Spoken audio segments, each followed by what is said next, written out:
Dupleix की इस महत्वाकांक्षा ने ही फ्रांसीसियों का भारत में पतन कर दिया।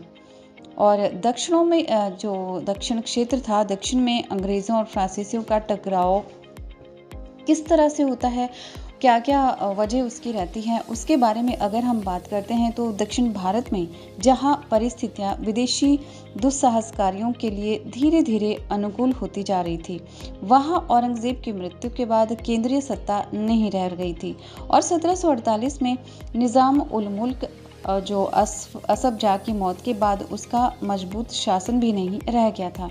इसके अलावा चौथ वसूलने के लिए मराठा सरदार हैदराबाद और दक्षिण के दूसरे भागों पर लगातार हमले करते रहते थे। इन हमलों के कारण राजनीतिक परिस्थितियां अनिश्चित हो गई थी और प्रशासन नष्ट हो गया था। उधर व्यापारिक और राजनीतिक दावे सामने रखने में अंग्रेज अकेले न थे।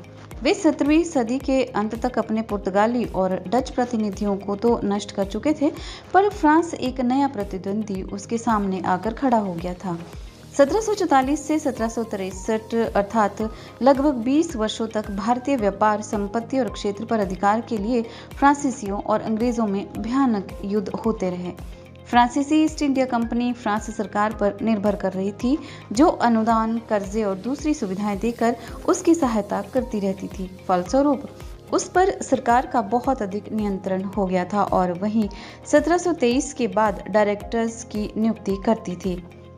और प्रथम कर्नाटक युद्ध जो हुआ था 1740 से 1748 के मध्य में, ये एक ये जो युद्ध था, ये युद्ध ऑस्ट्रिया के उत्तराधिकार युद्ध से प्रभावित होकर हुआ था, जो कि 1740 से ही प्रारंभ हो चुका था।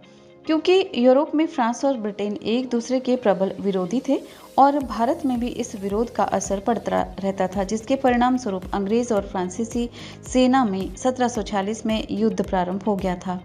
तत्कालीन पांडिचेरी का गवर्नर डुप्ले युद्ध के पक्ष में नहीं था। उसने सीधे अंग्रेज अधिकारियों से बात की, पर कोई समाधान नहीं मिल सका। अंग्रेज अधिकारी बर्नेट द्वारा कुछ फ्रांसीसी जहाज़ों पर कब्जा कर लेने के उपरांत डुप्ले ने मॉरिशस के गवर्नर ला बोर्दने के सहयोग से मद्रास का घेरा डाल दिया। 21 सितंबर 1740 को मद्रास ने आत्मसमर्पण कर दिया, परंतु डुप्ले अपने लक्ष्य जो फोर्ट सेंट डेविड था उसको जीत पाने में असफल रहा।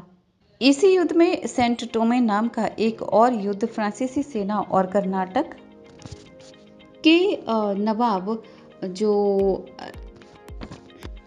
जिसका नाम अनवरुद्दीन था के मध्य लड़ा गया, जिसका परिणाम फ्रांसीसियों के पक्ष में रहा। ऑस्ट्रिया का